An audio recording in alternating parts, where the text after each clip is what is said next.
নমস্কার, কেমন আছেন সবাই? আজকে আবার একটি ব্লগে আপনাদের সকলকে স্বাগত। সকালই 5:30 মতন বাজে। আজকে অনেক সকালবেলা উঠেছি ঘুম থেকে।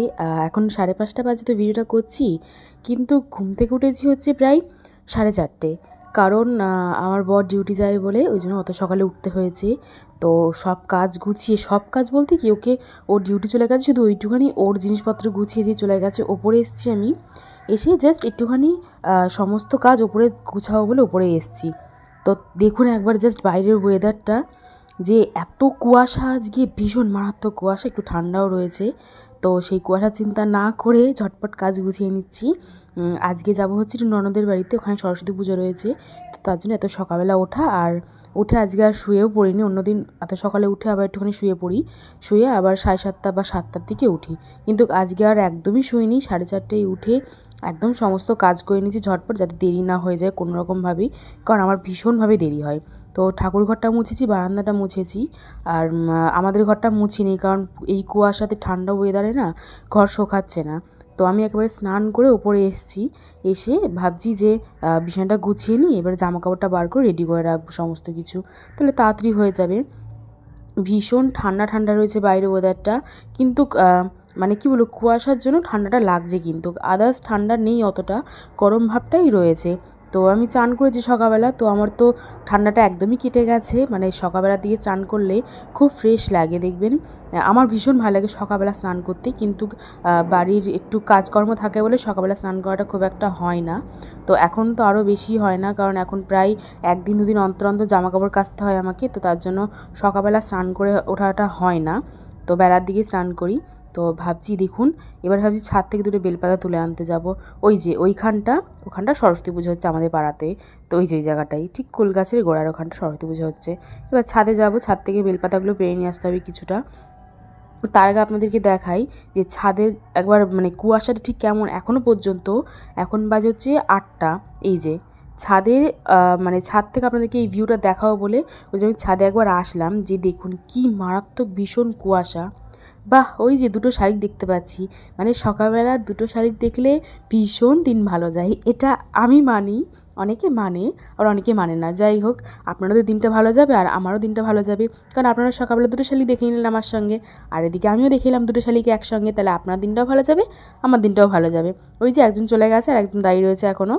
তো যাই হোক, এত কুয়াশা পড়েছে দেখুন, ভীষণ কুয়াশা, মানে রীতিমতো ধোয়ার মতন উড়ে, মানে ঠিক কুয়াশার বৃষ্টি যেমন হয় তেমন গায়ে পড়ছে প্রচুর পরিমাণে কুয়াশা। ফোনের উপরটাও প্রচুর কুয়াশা পড়ে গেছে। তো আপনাদেরকে দেখাই পিটুনিয়া ফুল গাছটা একবার। প্রতিদিনই আপনাদেরকে পিটুনিয়া ফুল গাছটা আমি প্রায় দেখিয়েই থাকছি। তো ভীষণ রকম ফুল ফুটছে কিন্তু, এই যে দেখুন, আর এত সুন্দর কুয়াশা পড়েছে পিটুনিয়া ফুল গাছটার উপরে, দুর্দান্ত লাগছে দেখতে। দেখুন একবার, গুটি গুটি গুটি গুটি কুয়াশা একদম ভর্তি হয়ে রয়েছে ফুলের উপরে। কি বড় বড় ফুল ফুটেছে, একটা পুরো জবা ফুলের মতো কিন্তু ফুলগুলো ফুটেছে। শুধু সাদা কালার বলে এরকম মনে হচ্ছে, নাহলে একদম পুরো জবা ফুলই মনে হচ্ছে কিন্তু দেখতে, সাদা জবা।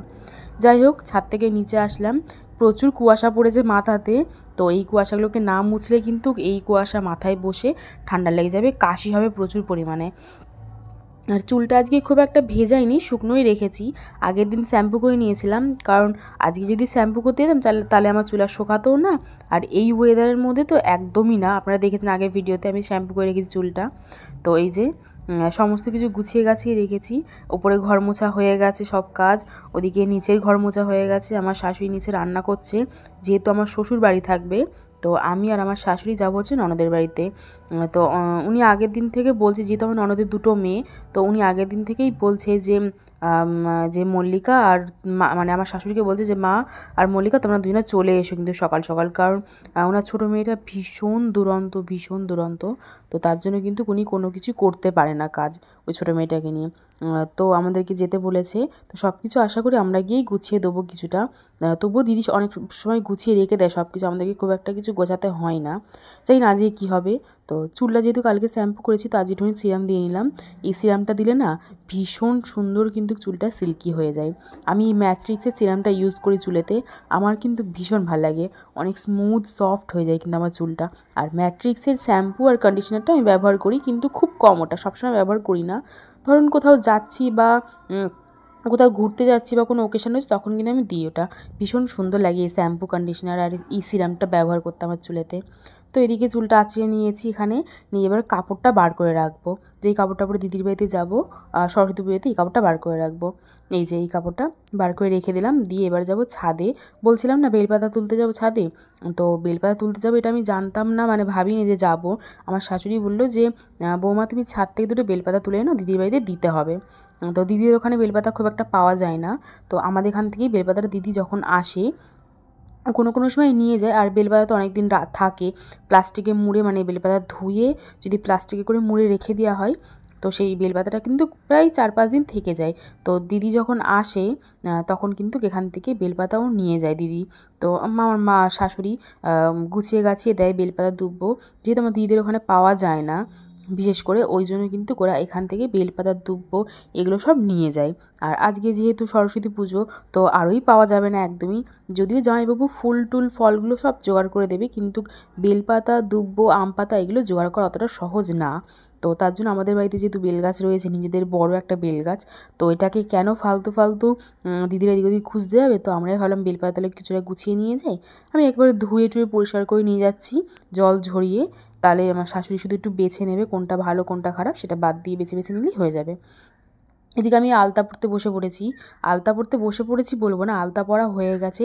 নিচ থেকে আলতা পরে আমি উপরে এসেছি এই আঙটগুলো পরবো বলে। বেশ কয়েকদিন আগে আঙুরগুলো খুলে রেখে দিয়েছিলাম, তো কিছু একটা কারণে আমার পায়েতে ভীষণ পরিমাণে জলে মানে গরমকালে তো জলের জন্য ভীষণ পরিমাণে র্যাশ বেরিয়ে গেছিলো পায়ের তলায়, এই যে আঙুলটা আঙুর পরি সেই আঙুলটায়, আর ভীষণ একটা বাজে দাগ হয়ে গেছিলো। তো তার জন্য আমি আঙুরটা খুলে রেখে দিয়েছিলাম। আজকে আঙুরটা পরে নিচ্ছি। আলতা পায়ে আঙুর পরলে কিন্তু ভীষণ সুন্দর লাগে দেখতে, মানে পার্সোনালি আমার খুব সুন্দর লাগে দেখতে। দেখুন কী সুন্দর লাগছে, মানে নিজের পা দেখি নিজেই ক্রাশ খেয়ে যাচ্ছি আমি, এমন একটা ব্যাপার। তো ভাবছি এবার নেল পলিশটা তুলে নেল পলিশ পরবো, কারণ এই নেল পলিশটা অনেক দিন হয়ে গেছে পরেছি। তো নেল পলিশটা তুলে এবার নতুন করে একটা নেল পলিশ পরবো। একদম পুরো লাল লাল উঠছে নেল পলিশটা, মানে যেহেতু লাল আর হলুদ কম্বিনেশন করে পরেছিলাম একসঙ্গে মিশিয়ে, তো সেই কালারটা উঠছে। ওদিকে নেল পলিশ পরে সব কিছু গুছিয়ে এই কাপড়টা পরে রেডি হয়ে গেছি। এই কাপড়টার সঙ্গে আমার অনেক পুরনো স্মৃতি জড়িয়ে আছে, ভীষণ পুরনো, মানে যবে থেকে আমার জ্ঞান হয়েছে শাড়ি পরছি সরস্বতী পুজোর দিনকে, তবে থেকে ওই শাড়িটাই পরে আমি সব জায়গায় যাই। এদিকে বেরিয়ে পড়েছি সন্তোষপুরের মিষ্টির দোকান থেকে মিষ্টি নিচ্ছি, মানে এটা সন্তোষপুর মোড়ে একদম মিষ্টির দোকানটা পড়বে, বাস স্ট্যান্ড রয়েছে যেখানটায়, সেখানটায় এই মিষ্টির দোকানটা। তো এই দোকান থেকে মিষ্টি নিয়ে আমি আর আমার শাশুড়ি সোজা চলে গেলাম হচ্ছে ননদের বাড়িতে।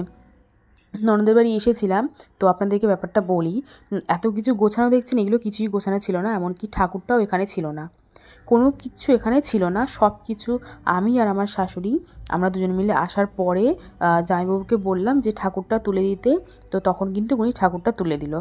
আর তারপরে বাকি সব আস্তে আস্তে, মানে 4টে ব্যাগ এখানে বসানো ছিল শুধু, আর কিচ্ছু না। আলপনাটা দেওয়া ছিল, 4টে ব্যাগ বসানো ছিল, জল চৌকিটা রাখা ছিল, আর কিচ্ছু ছিল না এখানে।